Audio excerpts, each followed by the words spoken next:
Hello, everyone. You've got the Conscious Culinary Podcast, and I'm your host, Tracy Clark. Welcome back for a good show. We are doing a fun one today. We're talking about chakras. So I've got my friend Colette here again. Hi, Colette. Girl. How you doing today? So good. I'm really excited to chat with you about all this. I know this is fun stuff. So Colette and I are both super into the yoga and the crystals and the meditations and the cleansing and the saging, and we love it all. So getting into the chakras is really cool. We're both still learning a lot about it, but I think with our passion for superfoods, it's kind of cool to realize that those go hand in hand with chakras. That's actually a way that you can balance your chakras, is choosing appropriate nutrition. So let's talk about it. So if you are someone who have ever done yoga or meditation or had some Reiki healing, acupuncture, any of those, then you've probably heard the word chakra. And a chakra the word chakra comes from the Sanskrit word meaning disc or wheel. So if you think about it, these chakras are little spinning discs of energy in our body that are connected to nerve bundles and major organs. So not only do our chakras govern our emotions, but it also governs our physical as well, our physical body. And what's so cool is that how you can use this knowledge of eating for your chakra and how to balance your chakra, because that's key. We want our chakras to be balanced and open. And when that's happening, lots of good stuff is happening. And when they're closed down, that's going to lead to the emotional problems. That's going to lead possibly to the physical problems. And so if you are someone who's already experiencing some type of a physical or emotional problem, there's another way to try and do your part to heal yourself, right? And what's really cool is that you might have some type of a physical ailment, but recognizing that it's coming from an emotional place and when you can give it an identity and give it a location and then give you tools to try to fix that. It's empowering. It feels good. And that's why we want to talk about it today, because it's just a cool little side note of health, like, hey, you can also balance that chakra. And you were telling me that you go to the grocery store and you're always like green and red, like you're always trying to get those two colors of food, because a chakra, each chakra has a color and that corresponds with the color of food. So what are your go-tos, Colette? Yeah, well, I was like just thinking most people I feel come home with a standard they're used, right? When you go to the grocery store. I mean, so like my grocery cart is always full with punnets of blueberries, raspberries, and blackberries, and like they say, like eat things that like your heart. So I eat, we eat tons of berries here in the house. And then greens. I love all greens, especially we talked on a previous podcast, about my superfoods. And so, I mean, I have lots of green juices. And you always have lots of kale and sprouts as well in the house. Lots of living sprouts. And I just started to do a lot more of buying like big black grapes and juicing the grapes, because grapes are so good for your lymphatic system, which is linked to your third eye chakra as well. And yeah, so it's like my shopping cart's always pretty much the same when I leave. Yeah, mine too. So when then I get home, I'm like, oh, wait, I didn't get the other things. I got these. I just got the usual stuff. Well, let's talk about this. So now, have you heard that it's believed that there's actually 114 chakras in the body? Nope. I know. I have never heard this. But I know I have had some acupuncture, and I know that they have, these little areas in your body, these energy flows, all over the place. So I can buy into there being more than 7, but there are 7 main ones, but I've never heard 114. That's crazy. That is crazy. Yeah. But we're going to talk about the 7 main ones, and they are located along the spine and up the crown of our head. So the first one is the root chakra, and that's located at the base of the spine, and they move upward. And the 7th one is at the crown of our head, just right on top of our head here. And they kind of, it's so cool. So as they go, they each govern different parts of our body and different emotions. And at the end of this, I'm going to show you how I feel like it's very similar to the journey of growing up, of just going through life. It's a very similar path. So I'm really excited. Let's get into it. We're going to go chakra by chakra, and we're going to just give a quick little intro of what the chakra is, what it governs, and what the foods are. And then I'm also going to include a lot of my recipes for you, and that you guys can try. It'll be on my website, consciousculinary.org. If you're in the fall session, then you're going to have that material. And let's get into it. Oh. So number 1, root chakra. What can you say about the root chakra, Colette? Anything? This is a red one. This is your number 1. So, and I have to say, it goes in a rainbow, right? So that's the 7 colors of the rainbow. So root chakra number 1, red. Red. So I start my day every day with beet juice. I drink beet juice every morning. It helps oxygenate my blood flow, more oxygen to my blood, and it wakens me up, and I'm feeling great. So every day, I always start with beet juice. Nice. And I actually have a recipe called root juice that I'm going to be sharing with everybody too. So let's talk about it. So basically, when we think, okay, a chakra, where is it located? At base of our spine. So it's responsible for the sense of self at a very basic level, just who we are. And so if your root chakra is balanced, you are going to feel grounded, secure, stable. You're going to be able to withstand challenges. And it also kind of governs just those survival basic needs, food, shelter, safety. It's who we are. And then also where the chakra is located, just think about what is going on in our body at that moment and at that space. And that's what it's going to govern. So the bottom of our spleen is going to be reproductive organs, colon, a little bit of bladder, but think about that area of the body, and that's what it governs. So if it's unbalanced, then we're going to experience blocked digestion. That's going to be a physical ailment that can come, reproductive issues. And then on an emotional side, you're going to have anxiety and fear, feeling very disconnected, right? Because that root chakra is think about it, it's our root. It's our root into the ground. And that is what's going to make us feel stable, is having that nice support underneath us, connected to Mother Earth. And when we don't have that, we feel very flighty, and that can bring on panic attacks. So root chakra, and this is, the one that if ever we're having problems, we want to just kind of start with the root chakra. Let's just start there. This is the base of who we are. So it's always a good one to pay attention to. So we mentioned some of the foods. Beets are great, but this is what's so great about chakras. So the color is going to tell you what foods you're going to look for. You're just going to want to look for foods in that color and a few others, which we're going to talk about. But straightforward, we're just going to look for red foods. So apples, beets, tomatoes, pomegranates, strawberries, raspberries, and then root vegetables as well. Anything that is grown in the ground. What beets are, beets, I say, would be the number 1 because it is a red root vegetable. But sweet potatoes, carrots, turnips, parsnips, garlic, onions, and then you've got ginger, turmeric, cayenne, paprika, all kinds of things. And of course, some proteins, eggs, beans, nuts. This is our number 1 chakra, the base of who we are. Number 2, what's our second one? Sacral. All right, this is a color orange. What can you tell me about your experience with the sacral chakra? You eaten any orange foods there, Colette? Besides oranges, we do eat a lot of carrots. Carrots, oranges. Maybe turmeric. I eat a ton of turmeric. Does that count?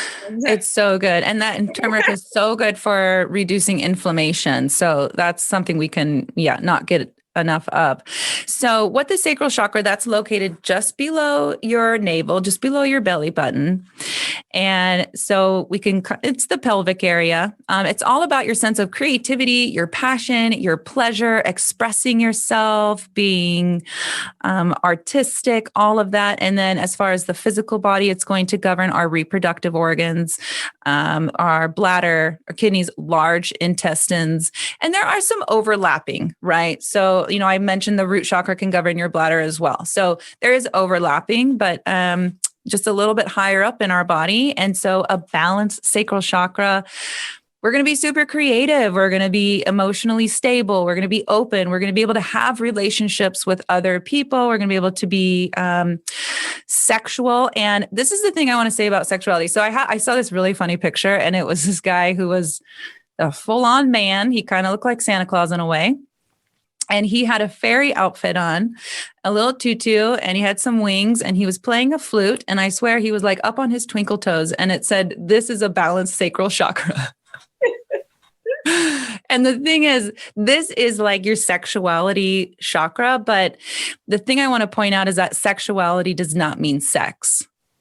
Sex is a part of sexuality, but having a balanced sense of sexuality is really just meaning that you are comfortable in your skin and you are comfortable feeling pleasure and you know how to feel good. I look at my son running around naked. He loves to take his clothes off and then wrap himself in a blanket, one of our really soft blankets. And it's like, that's part of him being sexual because it's him loving his body and feeling that softness around him. It's not, it's not about sex. So we need to remind ourselves that it's important to feel sexual and to be comfortable in our own skin and know that that's, if we want to take it to be with a partner at some time, and that's part of what we want to do, that's great. But that's not really what sexuality is. It's about just feeling good, So beautiful. That's so great. It's a good share. Yeah, I think it's important for people to know we can be sexual beings without having actual sex, and it's a really good thing. So unbalanced is going to look like UTIs, urinary tract infections, that can happen, reproductive issues again, but then on an emotional place, we're going to have sexual insecurities. Right? Creative blocks, feeling of depression, fear, overwhelmed, and even addiction. And I see that a huge correlation between, having sexual insecurities or some type of a negative sexual past and addiction. Those really go hand in hand a lot. And we can see it here in the chakras. They knew it all along. So, and as far as working on our sacral chakra, this is one of my favorite ones because when it comes to food, I say get in the kitchen and have fun, have a food fight, make silly pictures with your food, like get creative because then you're going to be eating the good foods, but you're also going to be playing on that little childish playfulness that we all need to experience from time to time. You have 2 little ones and you're always in the kitchen with them. I can't imagine. I'm always in the kitchen, and I also I play with my food a lot. I cook as if I am preparing table presentation every meal. And I love it. True soul sister there. Yeah, that just it makes me feel good. I don't care if I'm then going to cut up a tiny piece for my kids to eat. It looked beautiful for that picture. It made me feel good. So yeah, I can see that. Yeah. And I'm all about, putting love into your food and like you just said, and that can make you feel good. It makes you feel creative. And so it's really good for the sacral chakra. A few recipes with that. You'll see a coconut rice bowl. It's got salmon, mango, avocado, seaweed, and edamame because for the foods with the sacral chakra, you want orange foods. Obviously, we've just named a few of them, the oranges, the carrots, and any kind of like orange bell pepper would be great. And mango is good, but peaches, but also really good sources of omega-3 fats. So coconut, salmon is really good. Seaweed is a good one. So I put together this coconut rice bowl. It's got coconut rice, salmon, mango, avocado, seaweed, and edamame. Making me hungry, girl. Yeah, I know. It's so good, you guys. So check that out. That'll be on the website. But let's move on. This is a very quick overall about each chakra, just to give people an idea and an awareness, because one might call to you and go, oh my gosh, I need to work on my heart chakra, or I'm all about the root chakra. So hopefully something will call out to you. So moving on, our third chakra, the solar plexus. That is going to be just right above your navel. And I mean, listen to the solar plexus. I mean, this is like we're spinning around this, right? It's the color yellow. And just so you know, yellow is a natural mood enhancer. So yellow stuff is good to incorporate in our life. So it is where we get our personal power, our willpower. It's where we set goals and we find our general purpose, what we want to do. So we found our creativity with the sacral chakra, but now we move into the solar plexus, and now we want to share that, and we want to go out and do something with our creativity, do something with who we are, and start making goals. So that's what we need our solar plexus for. Physically, it's going to be in the spleen, the stomach, pancreas, and liver. A balanced solar plexus, you're going to feel confident in your undertakings, feel accomplished, and confident in your ability to achieve, and be able to take those thoughts into action. I think that's a big one. I think that's a hard one for a lot of people. And with your involvement in Purium and starting your business, I can imagine just how difficult it is sometimes to get all of those ideas into action. Definitely. I need to add some more into my solar plexus. Definitely. So we're going to look for yellow food. So bananas, pineapples, corn, lemons, yellow curry, yellow squash, yellow peppers, but also really good sources of whole grains like oats, brown rice, spelt, rye, any sprouted grains. You were saying those sprouts that you get. I love to get alfalfa and broccoli sprouts as well. Put on my sandwiches. Also, turmeric, ginger, sunflower seeds, and chamomile are great. And some of the recipes that I've included are a yellow curry paste. And this is a really fun one to make because there's nothing that unique in the ingredients. You could probably source everything at your local grocery store, but it's the fact that you're bringing them all together and mixing it all up into a paste. If you spend the love and the time doing that, you can then add that paste to so many different recipes, and you can have this amazing boost of flavor and yellow solar plexus healing energy, right? In many meals to come. So making your own curry paste is really fun. I also have some chocolate dipped pineapple. I used to do this on the boat all the time when they would have their barbecues on the beach. You just put a skewer on a slice of pineapple, dip it in some chocolate, freeze it. And when you're on the beach and you crunch into that, oh my gosh, it's so good. Anything you want to add here, Colette, on the solar plexus? This is a good one. This is a big one. This is when we're starting to finally go out into the world and really put something into it, really make a life for ourselves. Yeah.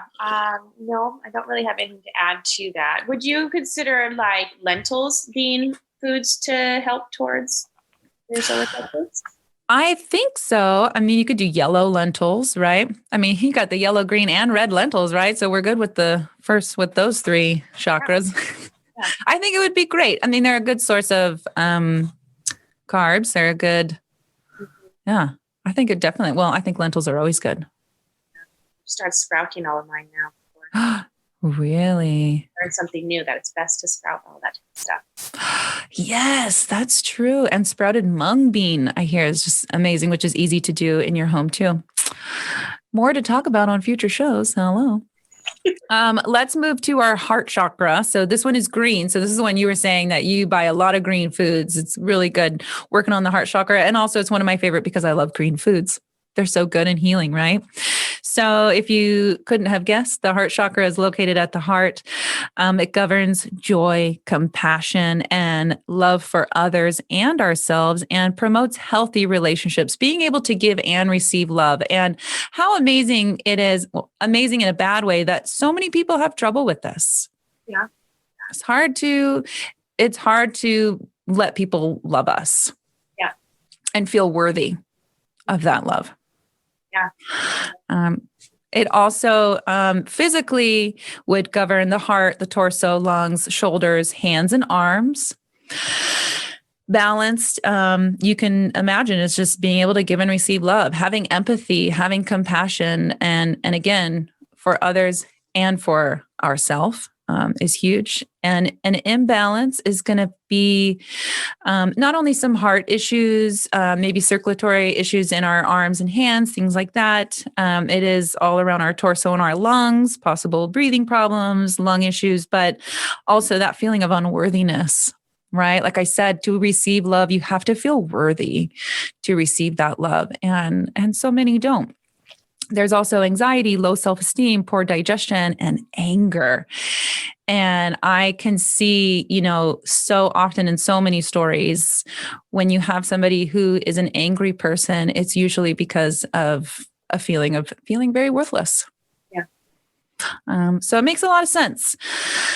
Foods are going to be green foods. I mean, gosh, there's so many that we could talk about: the herbs, lettuce, broccoli, kale, spinach, cucumber, zucchini, avocado, edamame, but also cauliflower, cabbage.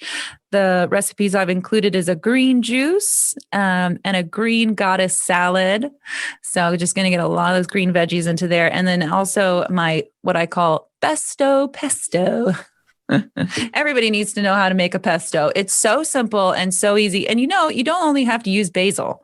You can also use arugula and spinach and other things, and you can do mixtures of them. And so knowing the ingredients of pesto can help get rid of some of those greens if you haven't used them all. I know I'll go and I'll buy basil, and then I'll have like a little bit left over, not enough for a whole bunch, but maybe just add it with some spinach and you still have a pesto. So just a little chefy stuff right there for you. Yeah. I always like to say, if you want to feel good, you got to have your greens. Green is good. And, along with the beets that I have every day, I also have a green drink that I have every morning.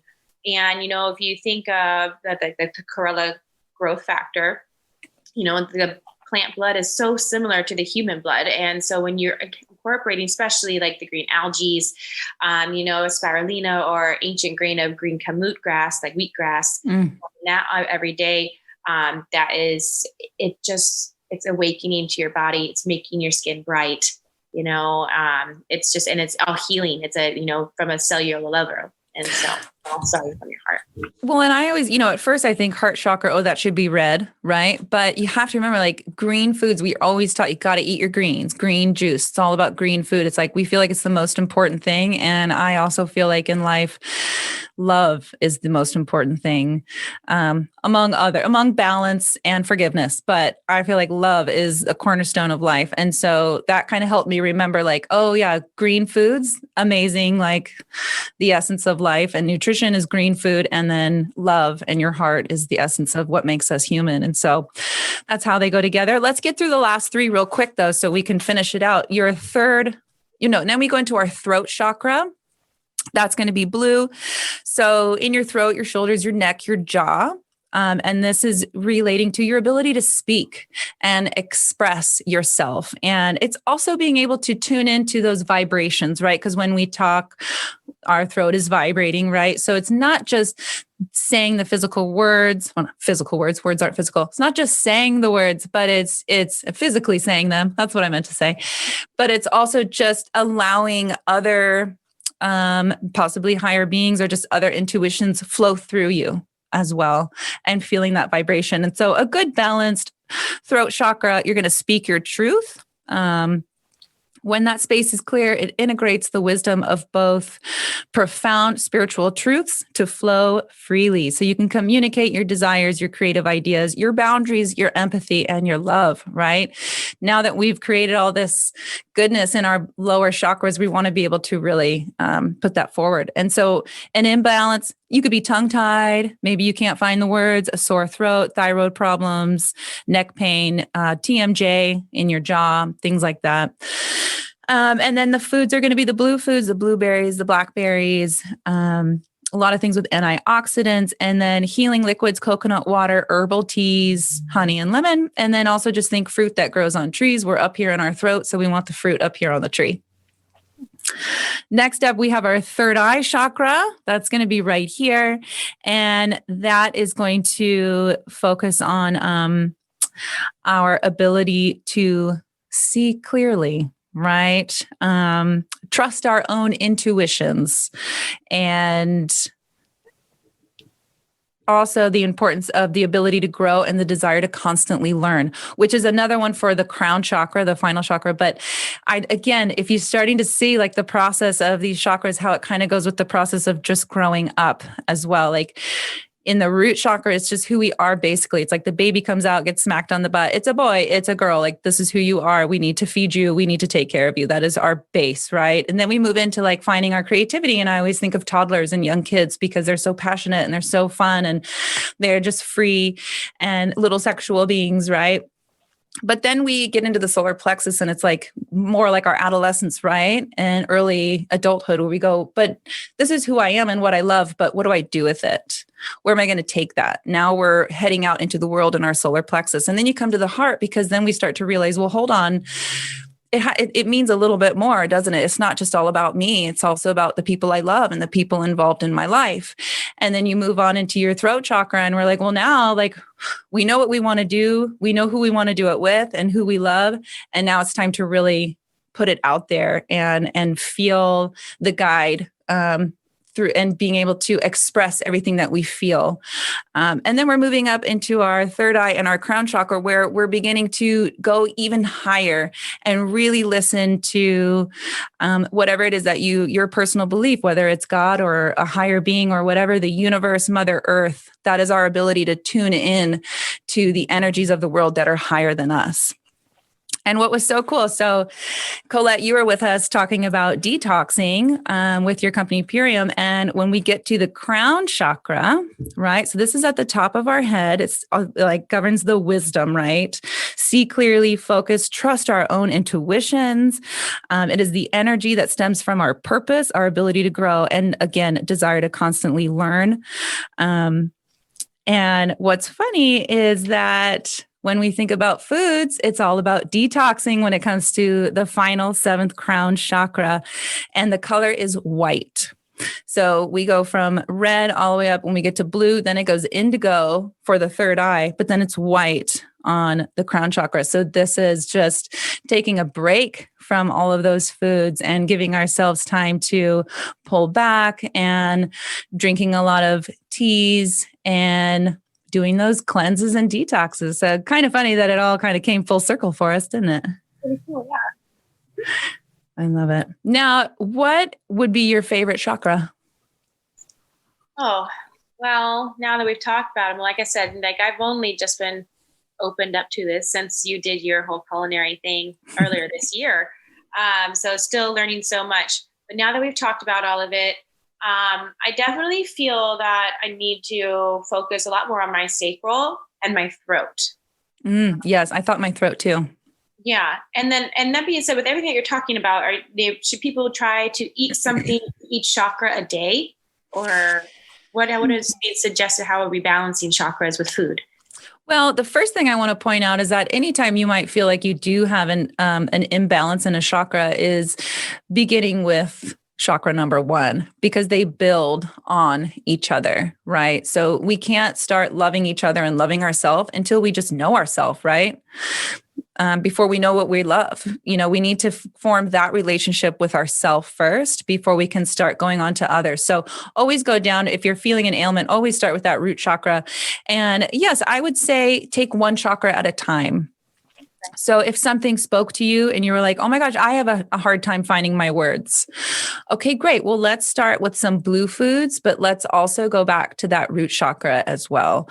And maybe, 1 week you just focus on eating some red foods.